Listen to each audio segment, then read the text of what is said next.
God, every time.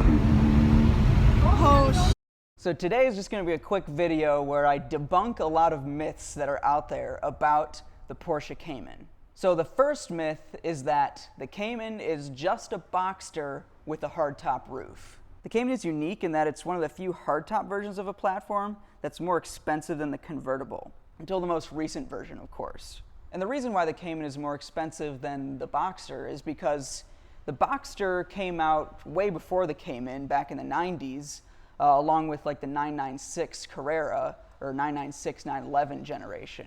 At the time, the Boxster was basically just a cheap option for people that wanted to get into the Porsche market but couldn't afford a 911. That meant that from the get-go, the Porsche Boxster had a stigma of being the quote-unquote cheap Porsche or the baby Porsche because it was so much down market from a 911, both in price and, quite frankly, in performance. Porsche saw that there was an opportunity for sort of a mid-tier sports car that could place between the Boxster and the 911.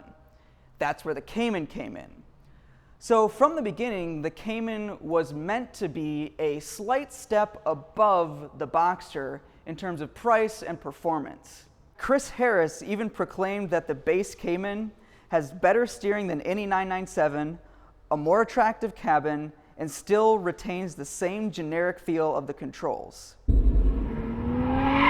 I have some quite specific issues, but not one of them is concerned with the way it drives. These kind of comparisons were just never really made to the Boxster.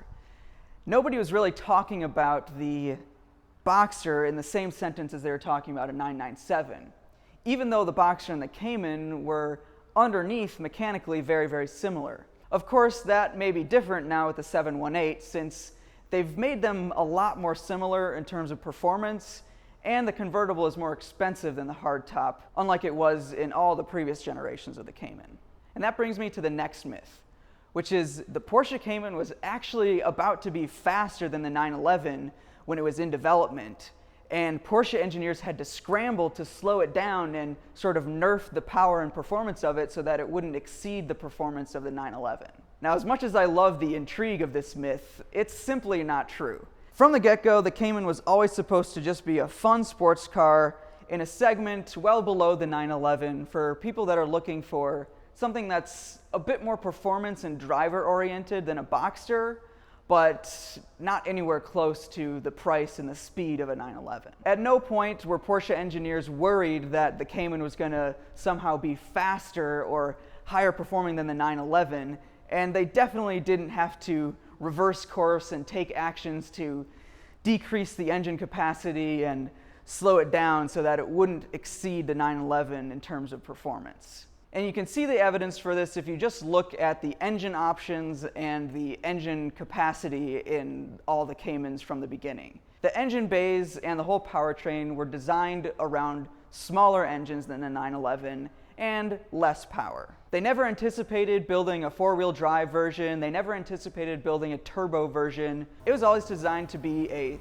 smaller capacity, two-seater sports car for an enthusiast that wants to have a bit more of a driver-oriented and maybe even track-oriented car than the Boxster. So before you start typing your angry comments, it is true that the higher-end Porsche Caymans, like the GT4, can go faster than a lot of 911s. Ironically, the reason why the GT4 can beat so many 911s is that a lot of the parts of the chassis in the Cayman GT4 are just taken from other GT cars in the 911 lineup. So the next myth I'm going to debunk is that the Porsche Cayman is an expensive car. The most common reaction I get from people when they hear that I have a Porsche Cayman is, oh, a Porsche, okay. Most people who see you driving a Porsche Cayman are going to think you spent a lot of money on it.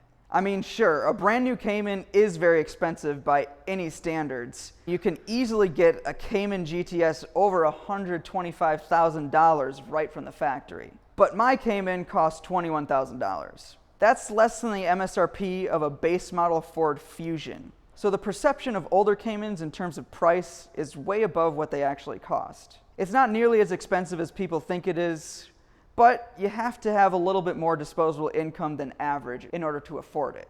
Which brings me to the next myth that I'm going to debunk, which is that the Porsche Cayman is a cheap car. The sticker price may be lower than a Fusion, but the upkeep and insurance is way higher. On average, I've probably spent about $5,000 a year on maintenance and insurance on this car alone. Basically, you just have to assume that everything you do with it is either going to cost $300 or $1,000. Need to replace the tires? It's $1,000. Need to go do an oil change and get some brake pads? That's going to be $300. Need to get insurance for 6 months? $1,000. And I'm even on the cheap end in terms of spending a lot of money on your maintenance and stuff like that, because I just make sure that it runs properly and that it doesn't fall apart. I don't do any modifications to the drivetrain. I don't do any modifications to the bodywork. I just like to have it drive nicely and not break down. So while the Cayman might be relatively cheap in terms of initial price, it's definitely not a cheap car to own. The next myth is that the Porsche Cayman is slow. This is a common misperception, especially when it comes to the 2.7 liter base model versus the S or the GTS or the higher trim versions. I think people who believe this myth have either not driven a Cayman themselves or they haven't driven it properly. Because all the power, especially in this 2.7 liter engine, is above 5,000 RPM.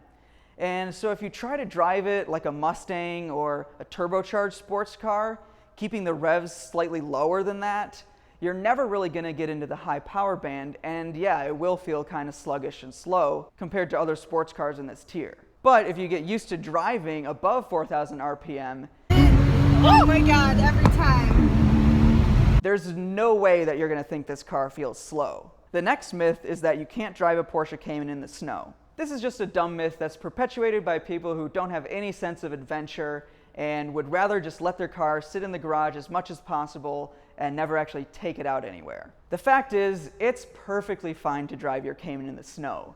It'll handle it quite well, actually. In fact, I recommend you buy some snow tires, take it out in the snow as much as you can, because it's actually quite fun. The key is to just be smart, don't do anything stupid, make sure you have the right tires on, don't try going out there in all seasons, and especially not in summer tires.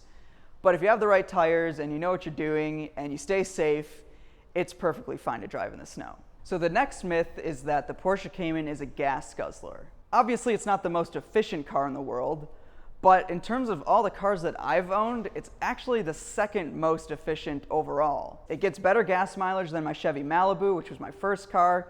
It gets better highway mileage than my Miata, and it gets about the same mileage in the city, actually. The only car that I've ever owned that's more efficient than this is a Fusion Hybrid. Currently, I'm averaging 21.4 miles per gallon combined. That's both highway and city, but slightly more city driving miles these days than highway driving. If I were to drive on the highway a lot more for a couple weeks, I'd probably get back up to about 24 miles per gallon overall on average. And I'd say even by modern standards, that's pretty darn good. The next myth is a little bit of a contentious one, so just beware that down in the comments section, there's gonna be a little bit of arguing about this, I'm sure. And that myth is that the Porsche Cayman's IMS bearing is gonna blow up your engine. In 2009, the engine design no longer used the intermediate shaft that had previously been proven problematic. So post-2009 models, this isn't even an issue, you don't even have to worry about it. Pre-2009 models, it has been known to be quote-unquote problematic. What I haven't seen is a lot of examples of people having a catastrophic failure that blows a hole in the side of your engine, the way that some 996 911s and even some Boxsters have been known to do. So it's helpful to know that pre-2009 models do have that risk, but the catastrophic failure seems to be so rare that in my mind it's really a non-issue. The next myth is one that I've discussed briefly in previous videos, but I think it's worth mentioning again. And that's that the Porsche Cayman will help you get girls. This myth is common across pretty much all sports cars, not just the Cayman. But in every single case, I can tell you for sure that you're gonna attract more men than women when you have a sports car, regardless of the model. I've said it before in previous videos, but I'll say it again here. If you wanna attract men, buy a sports car. If you wanna attract women, buy a dog. And that brings us to the last myth of the day, which is that the Porsche Cayman is a popular car. Most people, and I'm talking regular people, not car crazy people like you and me, don't have any idea really what a Porsche Cayman is. When you tell the average normal person that you have a Cayman, a very common response you'll get is, "Oh, Cayman, isn't that the big ugly SUV one?" You see, us car people live in a very small bubble where all the people we talk to most often have sort of a baseline knowledge of car brands and models. I like to remind myself that most people out there pretty much see cars the way that I see women's shoes. Now sure, I can look at a pair of women's shoes and I can appreciate it for its design, and I have sort of a general understanding of what the better brands are, the more expensive brands, what are the crappy brands, what's slightly more trendy now than a couple years ago. But at the end of the day, I'm not looking around watching women's shoes and recognizing what brand she's wearing from a block away. I'm certainly not going online and spending a couple hours looking at shoes that I can never afford just for the heck of it. I know that there's people out there that do, and I know that there's people out there that really care about women's shoes. And if I was hard pressed, I could express an opinion about some shoes that I see, but I don't really care that much. And if someone came up to me and said that they had the equivalent of what a Porsche Cayman is in the women's shoe world, I would have no idea what they're talking about. So I have to remind myself every now and then that that's the way most people around the world see cars. Some are cool, some are less cool, but they couldn't be bothered to pick a 987 Cayman out of a lineup of 10 different Porsches. The production numbers of the Cayman are pretty low to most other Porsches, and that means that they're pretty rare, relatively speaking. Plus, Caymans just aren't that prominent in pop culture. This isn't necessarily a bad thing, though. Sometimes the rareness of the car means that people who aren't enthusiasts will notice that my Cayman looks a bit different than the other Porsches they may have seen in their life, and they'll ask me about it. When that happens, I really do enjoy telling people about the car because I want to try to get them interested in cars the way that I am, or at least gain a little bit more knowledge about it, because who doesn't want to know something new? So if you own a Cayman, or you're planning on owning one soon, or even if you're just a fan of a Cayman and you know somebody who's not a car enthusiast and maybe he's never even heard of Porsche Caymans, I recommend sharing this video or one of my other videos with them. It's such a great car that you might just get them on board with this whole car enthusiasm thing. And also, if you like Caymans, make sure that you scroll down and subscribe, and while you're down there, hit the like button, and I'll see you guys in the next one. Thanks.